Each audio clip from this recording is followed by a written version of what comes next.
Last time, we talked about how South Africa turned segregation into a government policy, with laws, passbooks, and a whole lot of control issues. But this isn't just a story about how things broke. This is about how a country almost torn apart found a way back. No civil war, no bloodbath, just one of the most unlikely turnarounds in modern history. Let's talk about how apartheid ended. And why South Africa's still standing is kind of a miracle.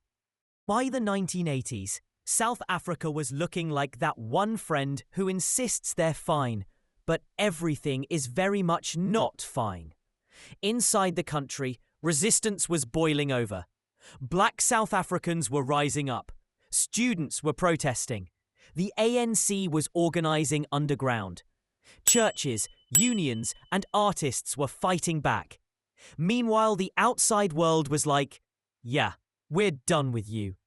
Countries cut ties, sanctions hit. No one wanted South African gold, products, or even their rugby team. Even Coca-Cola pulled out. When Coke leaves you, you know it's bad. And then, something unthinkable happened. After 27 years in prison, Nelson Mandela walked free in 1990. Not with vengeance, not calling for war, but with this calm energy that basically said, let's fix this, together.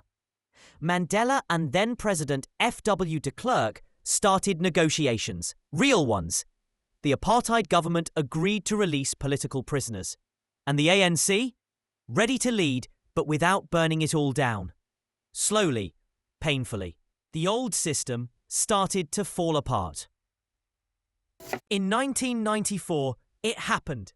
South Africa held its first democratic election.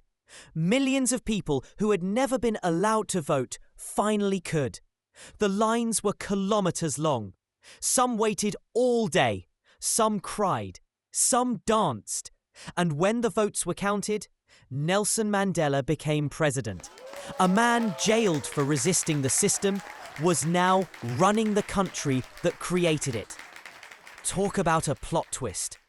South Africa became known as the Rainbow Nation, the place where unity and forgiveness took centre stage.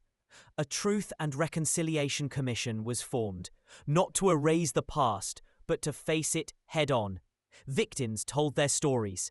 Offenders confessed. The idea? Healing before revenge. And while that didn't fix everything, it was a start. A big one. It's been over 30 years since that election. And no, things aren't perfect. There's still inequality, political drama, corruption, and scars that haven't faded.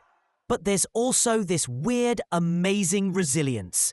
A generation of youth who speak up. A culture that mixes Zulu with TikTok slang. Art, music, memes. And a country that, despite everything, still tries to laugh, heal, and keep going. That's something special. Apartheid ended. But the real story is that South Africa didn't just fall apart after. It stood up, looked itself in the mirror, and decided to try again. A little broken, a little chaotic, but full of heart. If that's not a miracle, I don't know what is. If this made you feel something, share it. If it made you think, subscribe. More stories, more truth, more South Africa.